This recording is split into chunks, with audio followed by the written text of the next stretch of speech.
Thank you. Naveen గారు ఇక్కడ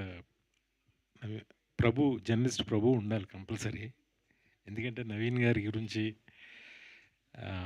వాళ్ళ నాన్నగారి గురించి విజయ్ మాధవి ప్రొడక్షన్స్, బొబ్బిలి పులి సినిమా దగ్గర నుంచి అన్నీ తెలిసింది ప్రభుకే.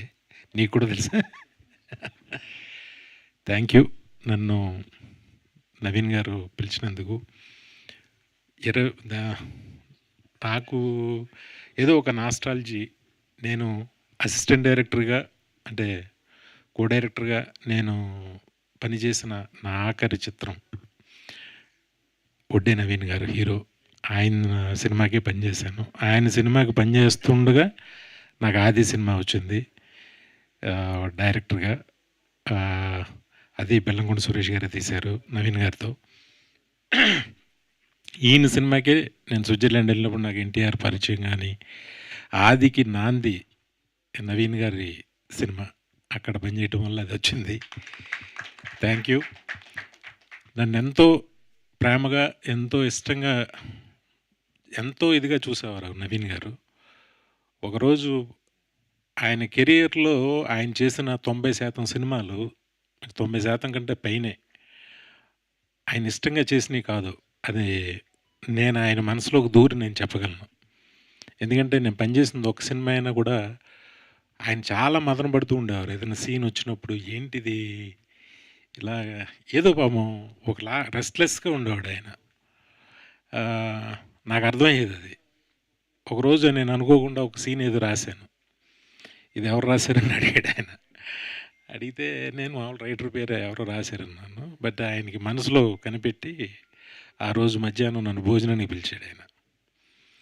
పిలిచి కలిసి ఆయనతో కలిసి భోంచేశాను. భోంచేసిన తర్వాత, వినయ్ నువ్వు చాలా మంచి డైరెక్టర్ అవుతావు, చాలా పెద్ద డైరెక్టర్ అవుతావు, ఇంకా ఇలా అసిస్టెంట్ డైరెక్టర్ ఇంక ఈ డైరెక్షన్ డిపార్ట్మెంట్లో ఇంకా అసిస్టెంట్లుగా పనిచేయడం మాని డైరెక్టర్గా ట్రై చేయి.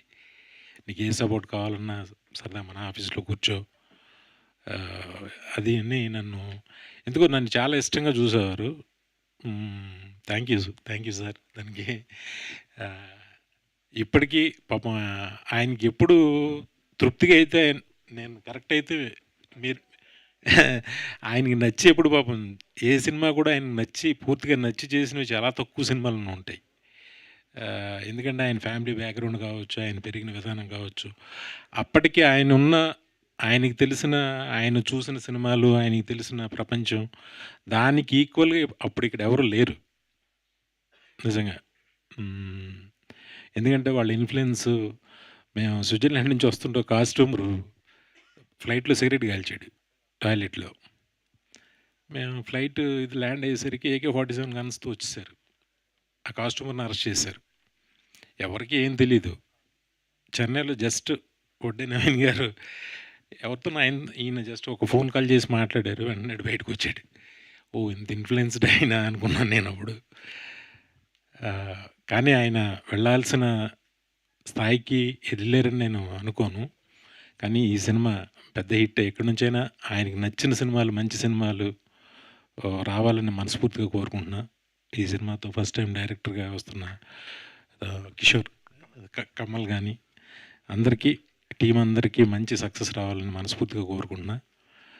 అన్ని సంవత్సరాల తర్వాత నేను అప్పుడు మానేసిన తర్వాత మళ్ళీ నిన్నే ఆయన ఫోన్ కాల్లో ఆయన వాయిస్ వినటం, ఆయన్ని చూడడం. అప్పుడు ఎలా ఉన్నాడు, ఇప్పుడు అలాగే ఉన్నాడు ఆయన హ్యాండ్సమ్గా.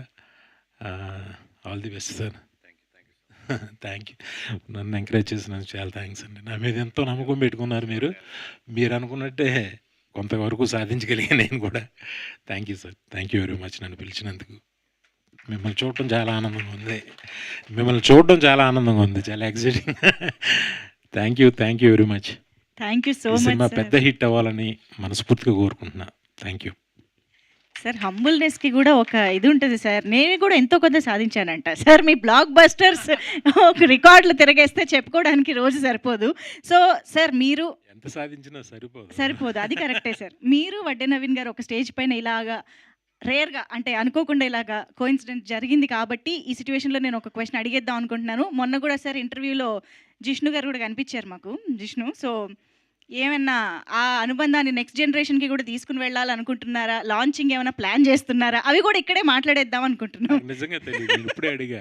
నవీన్ గారికి జిష్ణు ఇచ్చేస్తా. అని పేరొస్తే నేను అడిగా ఎవరని బాబా అని అన్నా. అవునన్నా. ఏంటి ఫిల్మ్ ఇంట్రెస్ట్ సినిమాలు ఇంట్రెస్ట్ ఉందంటే, లేదు చిన్న పిల్లోడు ఏదో అంటుంటాడు గానీ ఇంకా తెలీదు అని అన్నాడు ఆయన. అలాంటిదేం లేదు. ఏమో ఏం జరుగుద్దో ఎవరికి తెలుసు. ఇక్కడి వరకు వస్తామో ఎవరికీ తెలీదు. కానీ నిజంగా అబ్బాయి వస్తే నిజంగా నేను చాలా ఆనందపడతా. మంచి సక్సెస్‌ఫుల్‌గా అవ్వాలని కోరుకుంటా. 100%.